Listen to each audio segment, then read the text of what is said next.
Hello viewers, আসসালামু আলাইকুম। Industrial electronics ল্যাবের পক্ষ থেকে আপনাদের শুভেচ্ছা অভিনন্দন। আশা করি সব ভালো আছেন।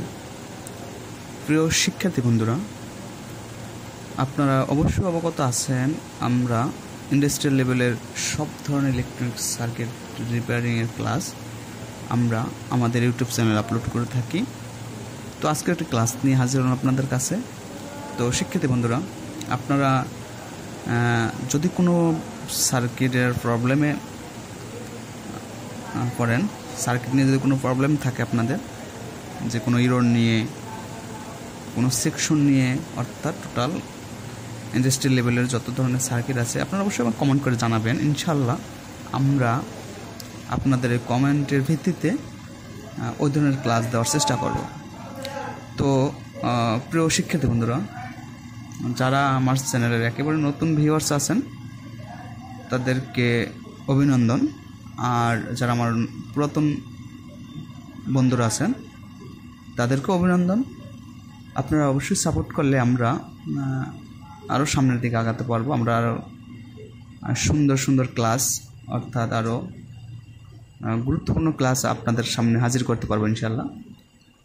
তো আমরা আজকে যে ক্লাসটি দেব সেটা হচ্ছে, আমাদের কাছে একটি সার্কিট বোর্ড আছে। এটি হচ্ছে ISM এর একটি সার্কিট বোর্ড। এর মডেল হচ্ছে sv-520 মডেলের একটি সার্কিট বোর্ড। তো আমরা মূলত সার্কিটের যখন কাজ করি তখন আমরা আসলে সার্কিটের মডেল, সার্কিটে আসলে আমি এটাকে কাজ করছি কি না, আমি এটা পারবো কি না, এই ধরনের কোনো এক্সকিউজ আমরা পছন্দ করি না, এবং এই ধরনের এক্সকিউজ আমরা বলিও না। এই ধরনের কোনো কিছু আমরা আসলে পছন্দ করি না, যে আমি এই সার্কিটের কাজ করছি বাট আমি এই সার্কিটের কাজ পারবো, বা এই ধরনের সার্কিটের কাজ করি নাই তার মানে আমি এটা করতে পারবো না। আমরা আসলে এই কথাগুলো আমরা সাপোর্ট করি না। কারণ হচ্ছে, আপনার যদি বেসিক স্ট্রং থাকে, আপনি যদি সার্কিট বোঝেন যে সার্কিটটা আসলে কীভাবে কাজ করছে, এই সার্কিটের সেকশনগুলো কী কী, বা আপনি কীভাবে শুরু করবেন, এরর কোডগুলো আপনি জানবেন, সব কিছু যদি আপনার মোটামুটি স্ট্রং থাকে, তাহলে আপনার যে কোনো ব্র্যান্ডের সার্কিটটা হোক না কেন, আপনি ইনশাল্লাহ মোটামুটি সার্কিটের কাজ করতে পারবেন। তো শিক্ষার্থী বন্ধুরা, আমরা সার্কিট যখন হাতে নিব, একটা সার্কিট যখন আপনার কাছে আসলো, আপনি অবশ্যই প্রবলেমটার কথা জানবেন যে প্রবলেমটা কী। তো তারপর আপনি কাজ শুরু করবেন। কিন্তু আপনার যেমন মাথায় ব্যথা, আপনি কিন্তু হাত কেটে ফেলতে পারবেন না, কারণ আপনার ব্যথা মাথায়, কিন্তু আপনার ট্রিটমেন্টও মাথায় দিতে হবে। তো সেরকমের ডাক্তার হতে হবে।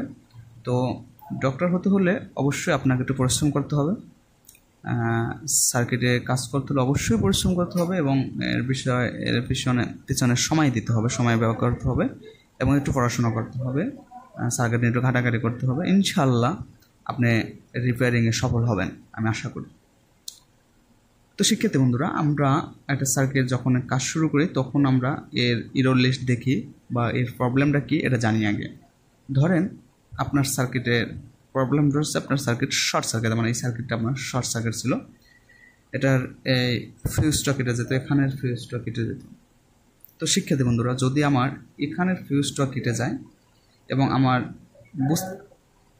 যদি আমাকে কাস্টমার, বা আপনি অফিসে যে আসে, অফিসে চাকরি করেন, বা যদি বলে আমাকে আমার এই ফিউজটা কেটে গেছে এবং আমার ব্রেকার পড়ে গেছে, তাহলে আপনি মনে করবেন যে আপনার সার্কিটের শর্ট আছে। তবুও আমরা এখানে কিন্তু সিরিজ লাইনে পাওয়ার দিয়ে দেব।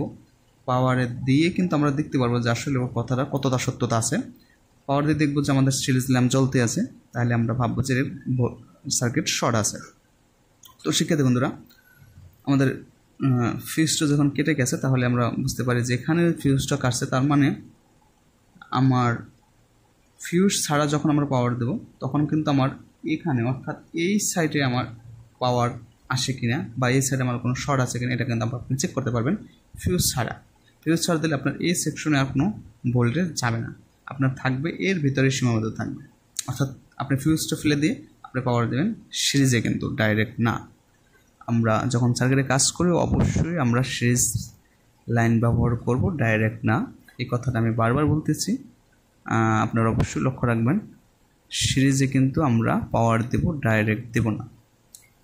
কেন ডাইরেক্ট দেব না একটা কোশ্চেন থাকতে পারে।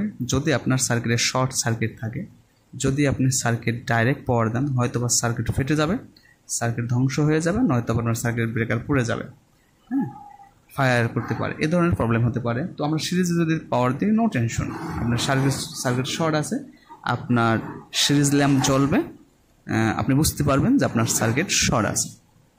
তো শিক্ষার্থী বন্ধুরা, তো আমরা যেটা করব, ধরেন আপনার এখানে শর্ট আছে, আমি জানি না যে এখানে শর্ট না এই সেকশনের শর্ট আছে। আপনার যখন আপনার সিরিজ ল্যাম্প জ্বলবে তখন বুঝতে পারবেন যে আপনার শর্ট মোটামুটি হাই ভোল্টেজের শর্ট, অর্থাৎ বেশি ভোল্টেজের শর্ট হচ্ছে। লো ভোল্টেজ 12-15 ভোল্টের যদি শর্ট থাকে সার্কিটে, তাহলে কিন্তু আপনার সিরিজ ল্যাম্প জ্বলবে না। যদি আপনার কন্ট্রোলিং সাইডে, এই সাইডে যদি কোনো শর্ট থাকে, তাহলে কিন্তু আপনার সিরিজ ল্যাম্প জ্বলবে না। তো শিক্ষার্থী বন্ধু, আমার পাওয়ার সাইডে শর্ট আছে, এই জন্য আমার সিরিজ ল্যাম্প জ্বলবে এবং আমার ফিউজ কেটে গেছে। তো আপনি এখানে যখন আমার ফিউজটা কেটে যায়, তাহলে আমার বুঝতে হবে যে হয়তো বা আমার এখানে, নয়তো বা আমার এখানে শর্ট আছে। এই সেকশন, ওটা হচ্ছে SMPS সেকশন, এটা হচ্ছে মূল power section. SMPS power supply section, এটা হচ্ছে মূল পাওয়ার সেকশন। অর্থাৎ এখান থেকে আমার ফিল্টারিং হয়ে পালসারিং ডিসিটাকে, এখান থেকে আমরা বারবার বলছি, বারবার আমাদের ভিডিওতে আমরা বলি যে এখান থেকে কিন্তু আমার যে ভোল্টেজটা যাবে আমার ক্যাপাসিটরের ফিল্টারিংয়ের আগ পর্যন্ত, আমার রেকটিফায়ারের পর যে ভোল্টেজটা যাবে সেটা কিন্তু আমার পিওর ডিসি না। এই ডিসিটাকে আমাকে পিওর করতে হলে পালসেটিং ডিসি আমরা এটাকে বলি, এবং এই পালসেটিং ডিসিটাকে যদি আমরা পিওর ডিসি করি, তাহলে কিন্তু আমরা দুটো ফিল্টারিং ক্যাপাসিটার আমরা এখানে ইউজ করছি। তো শিক্ষার্থী বন্ধুরা, তো আমরা ফিউজটা যদি আমরা ফিউজটা খুলে দিই, তাহলে কিন্তু আমার এখানেই পাওয়ার সীমাবদ্ধ থাকবে, এদিকে আর কোনো পাওয়ার আসবে না। তো যখন আমি দেখব যে না আমার এখানে শর্ট নাই, আমার ফিউজ খুলে দেওয়ার পর আমার সার্কিটে কোনো শর্ট নাই, তারপর আমরা ফিউজ লাগাবো।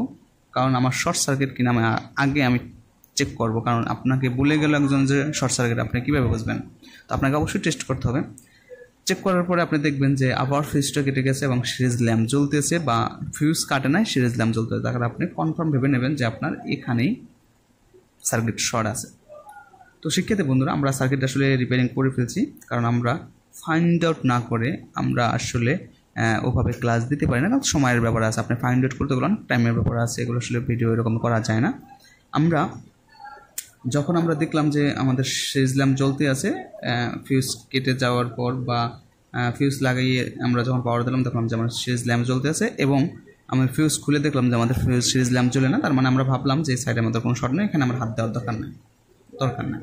তাহলে আমরা হাত দেবো একটুকুর ভিতরে, যেহেতু আমার হাই ভোল্টেজ শর্ট আছে, অর্থাৎ পাওয়ার সাইডে আমার শর্ট আছে, লোকাল সাইডে আমার কন্ট্রোলিং সাইডে কোনো শর্ট নাই। তারপর আমরা প্রত্যেকটা পার্টস কিন্তু আমরা, যেমন ডায়োড, মসফেট, এই ধরনের পার্টস কিন্তু আমরা ইনশাআল্লাহ চেক করে শুরু করব। যেমন এই ধরনের ডায়োড আছে, হ্যাঁ, এখানে একটি কি আছে, ডায়োড আছে, এখানে একটি ডায়োড আছে, এখানে একটি সুইচিং আইসি আছে। আমরা অনেক সার্কিটে থাকে সুইচিং মসফেট দিয়ে করা থাকে, এবং এসএম পিস্টের সুইচিং করার জন্য একটা এখানে আইসি ব্যবহার করছে, 12 ভোল্টের 5 ভোল্টের দুটি ভোল্টেজ বের করে আমার সুইচিং আসলে সুইচিং আইসি একটা ব্যবহার করছে এখানে, এই যে। আর যেটা হচ্ছে এখানে দুটি রেগুলেটর ব্যবহার করছে, একটা হচ্ছে 12 ভোল্টের আর একটা হচ্ছে 5 ভোল্টের, দুটি রেগুলেটর ব্যবহার করছে। এখানে একটা 5 ভোল্টের, একটা 12 ভোল্টের। তো শিক্ষার্থী বন্ধুরা, আমরা এই ডায়োডগুলো, হ্যাঁ, এই ডায়োডগুলো এখানে আমরা এই সুইচিং আইসির অবশ্যই 100% চেক করবো। আমরা এই ডায়োডটা, ডাবল ডায়োড, এখানে একটা ডাবল ডায়োড ব্যবহার করছে, আমরা এই ডাবল ডায়োড চেক করব। তো আমরা যেটা পেলাম যে আমাদের এই সুইচিং আইসিটা আমাদের প্রবলেমটা ছিল, এই সুইচিং আইসিটা আমাদের শর্ট ছিল, যে কারণে আমরা পাওয়ার দেওয়ার সাথে সাথে আমাদের সার্কিট কিন্তু আমাদের শর্ট সার্কিট হতো, বা ফিউজ কেটে যেত, বা সিরিজ ল্যাম্প জ্বলে থাকতো।